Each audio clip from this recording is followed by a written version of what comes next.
Another day na naman tayo mga kanegosyante at Tinker Day naman tayo ngayon. May mga kulay na nagustuhan kami sa Facebook pero isa yung nakakot sa amin na kulay. Wow! Pero tinanong namin, paano kaya to? Kulay blue naman yung wall na nabili namin. And sabi ng mga karpintero, kailangan daw i-coating. So ngayon nakikita nyo na kinukoat namin. Struggle pala, no? Nakakangawit. Mahirap din palang maging pintor.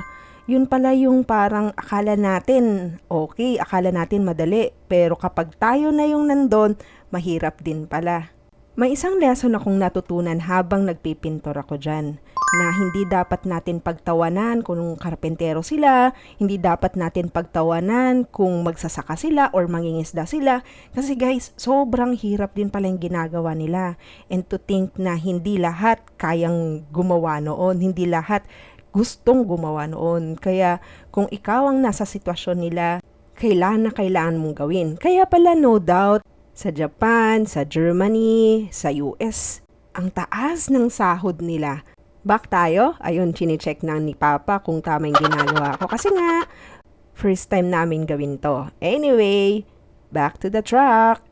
Talagang sinearch namin kung anong kulay ang ilalagay sa labas at loob para presentable yung box house natin. Sa harap naman, tinutulungan na din ako ni Papa para at least matapos na din ng mabilis, di ba? At tinuloy ko na nga kasi mag-work na din si Papa. Pero ayun, experience-wise na din para at least, di ba, kapag may mga ganitong mga gagawin, alam na namin kung ano yung dapat gawin. Ito pala yung bedroom. Actually, one bedroom box house naman to. And dito sa loob ng room, may mga cracks. Kaya sinabi na uncle na kailangan naming masilyahan. Pero bago nangyari yon, kailangan muna naming linisin, kiskisin gamit ng sandpaper, tignan kung pantay ng lahat.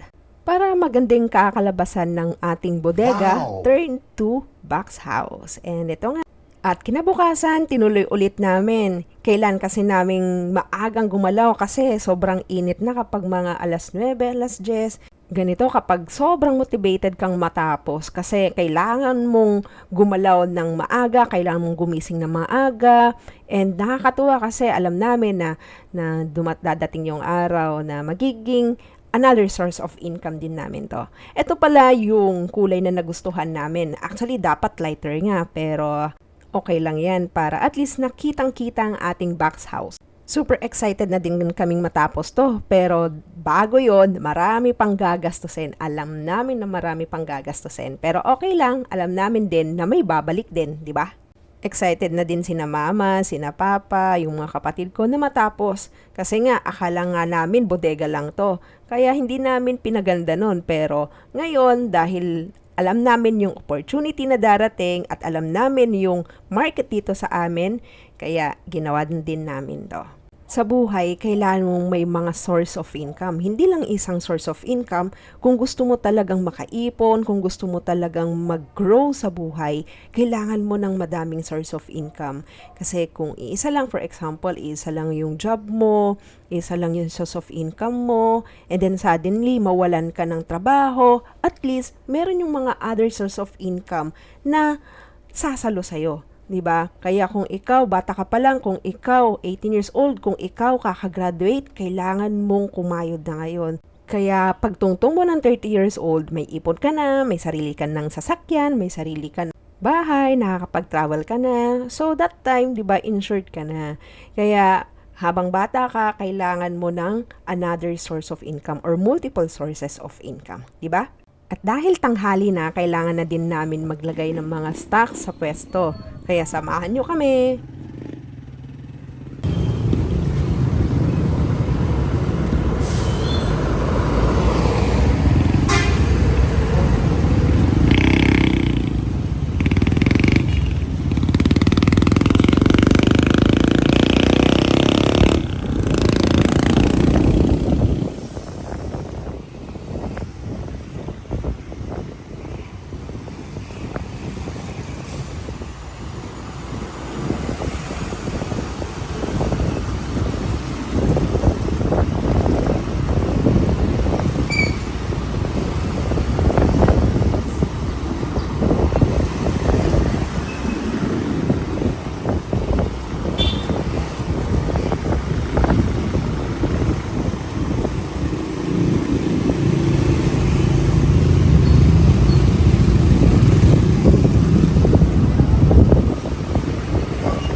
yung pinapagawa nating kitchen dito sa likod ng ating pwesto. So, meron na siyang sink.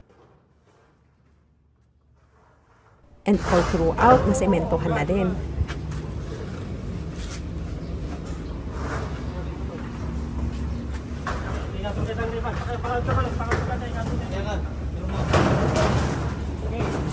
Sinuloy ulit natin ng hapon ang pagpipintor. Almost there na. Kulang na lang talaga yung windows at saka yung pang-indoor.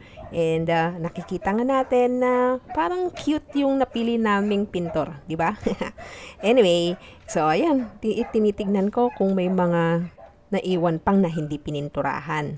Sabi ni Mama din, kailangan kong pinturahan yung edge na paglalagyan ng bintana kasi makikita pala kapag mayroon na yung bintana tapos may mga edges na hindi pininturahan para solid ang ating box house. Almost there na din yung minamasilyahan natin. Ready to pintor na din this indoor. Hi guys, third day! So ito na yung improvement ng ating pinapagawa. So meron na siyang circuit breaker dito. Ayan o. Tapos, meron silang pinabili. So, hopefully last na yan. Ayan o. So, tignan natin dito sa loob. So, the same. Ayun. Grabe. So, hopefully matatapos na siya. Hi guys. So, ngayon kukunin natin yung in-order natin. Grabe, another 8,000 guys. So, hopefully talaga matapos na tong electrical. Ang mahal palang magpalagay ng kuryente. Talagang nadali kami doon kasi kahapon gumastos kami ng around 20,000. Tapos ngayon may pinapabili ulit and hindi pa tapos yung kuryente, 'di ba? So imagine mo kung nagpapatayo ka ng bahay ng ganito kaliit, siguro kulang na lang ang 50,000 or i-renovate yung bahay mo. Kulang na kulang talaga yon. Dapat may budget ka na around 100,000 or 200,000 sa renovate lang ng 1 bedroom. Eh, paano na lang kung yung bahay mo is 2 bedrooms, di ba? 3, 4, di kulang na lang yung 100 or 200,000. Dapat talaga may budget ka.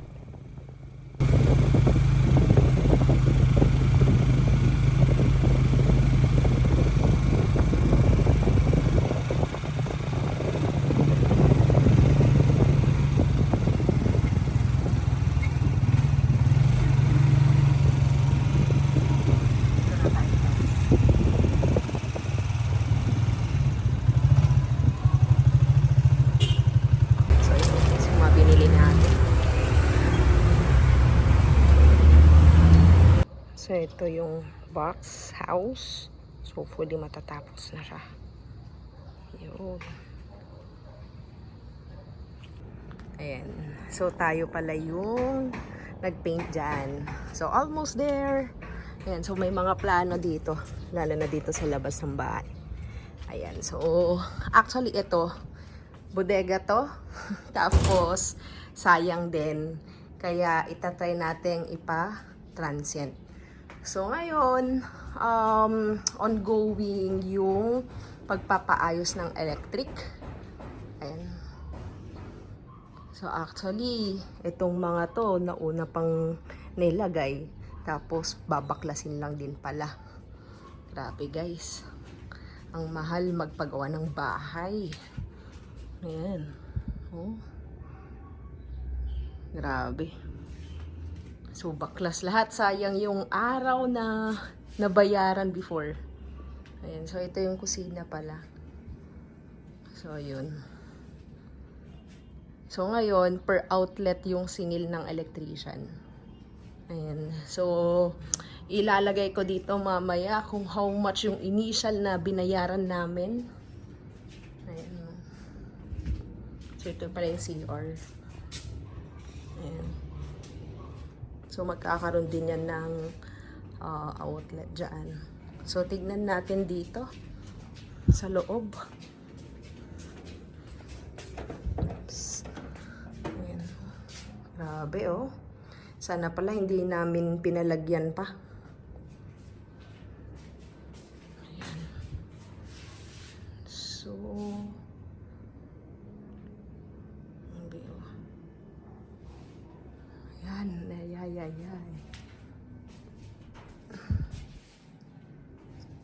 pala yung aircon. Ayan. So, separate. Separate siya. At yun lang for today. Sa susunod ulit. Bye!